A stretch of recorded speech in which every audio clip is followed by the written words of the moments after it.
Hello everyone, कैसे हैं आप सभी लोग। उम्मीद करता हूं कि आप बहुत अच्छे होंगे। आज है 7 सितंबर और 7 सितंबर साल 2024 के हरियाणा करंट अफेयर इस वीडियो में हम पढ़ने वाले हैं। आइए दोस्तों, हम लोग हमारे आज के इस वैल्यूबल से सेशन की शुरुआत करते हैं। और हमारे पास में आज का जो पहला सवाल है उससे पहले आपको बता देता चाहता हूं कि अगर आप जेबीटी शिक्षक बैच की तैयारी करना मतलब जेबीटी की तैयारी कर रहे हैं तो शिक्षक बैच जो है ना ले सकते हैं। स्टार आईक्यू एप्लीकेशन पे अभी भी मौका है। फास्ट फॉरवर्ड में कंप्लीट बैच है। 2x की स्पीड पे आप तैयारी कर सकते हैं इसकी। हाल ही में किसने समूह के राज्य में बढ़ते हुए, मतलब किस समूह ने, एक्चुअली किसने नहीं है, ये किस समूह है, हरियाणा के किस समूह ने राज्य में बढ़ते पर्यावरणीय संकट के जवाब में हरियाणा हरित घोषणा पत्र साल 2024 यानी कि हरियाणा ग्रीन मैनिफेस्टो के विकास की पहल की है। तो इसकी पहल अभी हाल ही में की है पीपल फॉर अरावली, यानी कि ऑप्शन नंबर ए इस सवाल का ठीक है। ग्रीन मैनिफेस्टो ये एक डॉक्यूमेंट है जिसमें बेसिकली क्या है कि विधानसभा चुनाव से पहले हरियाणा के 17 जिलों के ग्रामीण और शहरी हितधारकों से इनपुट जो है ना वो इकट्ठे किए गए हैं। और इसके लिए जो एग्रीकल्चर है या पारिस्थितिकी तंत्र है, हमारा शहरी नियोजन है, टिकाऊ वास्तुकला है, इसके लिए जो ना हरियाणा के हरित दृष्टिकोण को आकार देने में जो ना ये योगदान दिया है इन्होंने। हरित घोषणा पत्र में क्या क्या चीज, क्या क्या मांगे क्या है, मतलब जैसे अभी आप इलेक्शन होने वाले हैं तो उन कैंडिडेट से क्या क्या डिमांड कर सकते हैं। पहली तो बात ये है, अरावली और शिवालिक को कानूनी रूप से क्रिटिकल इकोलॉजिकल जोन यानी कि महत्वपूर्ण पारिस्थितिक क्षेत्र के रूप में नॉमिनेट किया जाना जरूरी है। बाकी पहाड़ियों को संरक्षित करने के लिए वैकल्पिक निर्माण सामग्री के रूप में जो ना बढ़ावा देना है। महेंद्रगढ़ जिले को पहाड़ी डार्क जोन घोषित किया जाए। इसका ग्राउंड वाटर लेवल है 1500 से 2000 फीट के। अत्यधिक निम्न स्तर के कारण सारी खान और पत्थर तोड़ने के कार्य जो है ना वो बंद कर देने चाहिए यहाँ पे। और एनसीआर में खनन को वैलिड बनाने के लिए सर्वोच्च न्यायालय में राज्य की अपील जो है ना वो वापस लिए जाए। और इसके अलावा जो पाली के बंदवाड़ी और पुराने सोहना अलवर रोड पर आईटीआई कॉलोनी के पास में लैंडफिल है वो हटा दी जाए। इससे पॉल्यूशन बहुत होता है यहाँ पे। नूह जिले के बिवाड़ी, खोरी खुर्द और बाकी और भी गांव है, वहां पे रासायनिक अपशिष्ट के अवैध डंपिंग तथा जलाने पर रोक लगा दी जाए। और इसके अलावा गुणवत्तापूर्ण कृषि भूमि है वो उपलब्ध करवाई जाए। इनके यहाँ पे आसपास के ग्रामीणों को मुआवजा, उन्हें मुआवजा भी दे और ऐसी जमीन है वो भी उपलब्ध करवाए। वन संरक्षण की भी मांग की गई है। पंजाब भूमि संरक्षण अधिनियम 1900 के अंतर्गत गैर अधिसूचित वनों को डीम्ड फॉरेस्ट अर्थात मान्य वन के रूप में शामिल करके सभी वनों को कानूनी संरक्षण प्रदान किया जाए।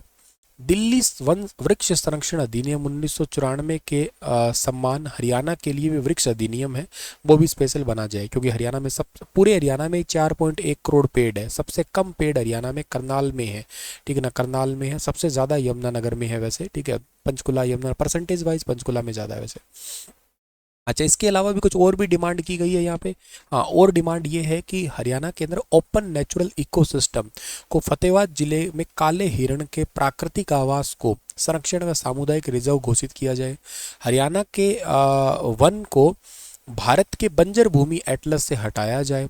और 4 सालों के अंदर हरियाणा के वन एवं वृक्ष आवरण को 10% तक बढ़ाए, क्योंकि पूरे हरियाणा में 6.5% के आसपास ही पेड़ है, होने चाहिए 20%। पूरे भारत में सबसे कम पेड़ है।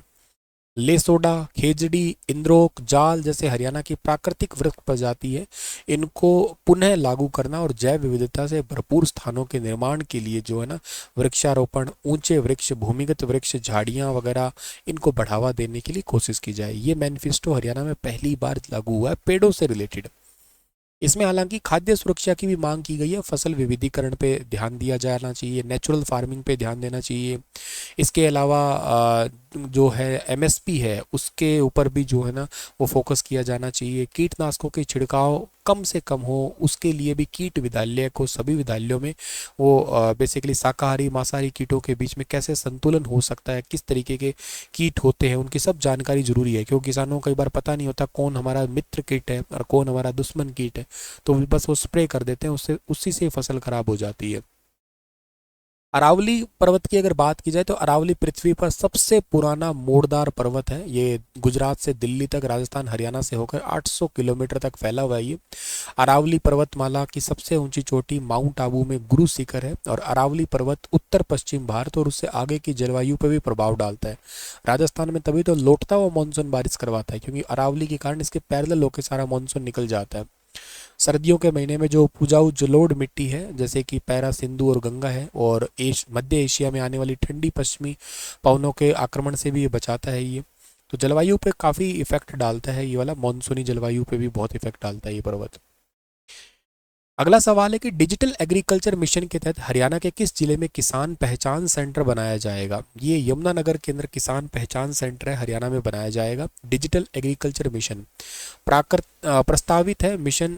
इसका मुख्य उद्देश्य है कि एग्रीकल्चर को डिजिटल तरीके से किसानों को समझा सके कि किस तरीके से खेती की जा सकते हैं और किस तरीके की इसमें खाद है, स्प्रे है, बीज है, इनका यूज़ किया जाए।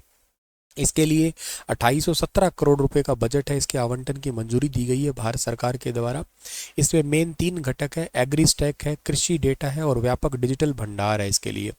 इसके पायलट प्रोजेक्ट के तौर पे किसान आइडेंटिटी का निर्माण 6 जिलों में होगा। इनमें से फर्रुखाबाद यूपी का है, गांधीनगर गुजरात का है, यमुनानगर हरियाणा का है, फतेहगढ़ है और इसके अलावा विरुधुनगर तमिलनाडु का भी इसमें शामिल किया गया है। जॉर्डन में आयोजित अंडर 23 एशियन कुश्ती चैंपियनशिप में अनिरुद्ध गुलिया ने कौन सा पदक जीता है? तो अभी हाल ही में गोल्ड मेडल जीता है इन्होंने। हरियाणा में 31वें 3 दिवसीय मैंगो मेले का आयोजन कहाँ पे किया गया था? पिंजौर में। कुछ रिवाइज करवा रहा हूँ सवाल आपको। यूरोप महाद्वीप जो है ना, यूरोप महाद्वीप के सबसे ऊंचे पर्वत एलनुस को किसने फतेह किया है? प्रोफेसर मनोज कुमार ने किया है। जॉर्डन, ये तो मैंने आपको बता दिया अभी, ठीक है ना। अनिरुद्ध गुलिया ने गोल्ड जीता है। और 3 नए कानूनों के तहत हरियाणा में पहला केस किस जिले में दर्ज किया गया है? तो ये सोनीपत के अंदर दर्ज किया गया है पहला केस, ठीक है। अच्छा, आप मुझे बताना हरियाणा राज्य के अंदर टोटल पुलिस कमिश्नरी कितनी है, टोटल पुलिस रेंज कितनी है? रेंज बताना और कमिश्नरी बताना, दोनों ये मुझे कमेंट में आज बताओ आप लोग, ठीक है। Thank you so much. Stay happy, stay healthy. Radhe Radhe.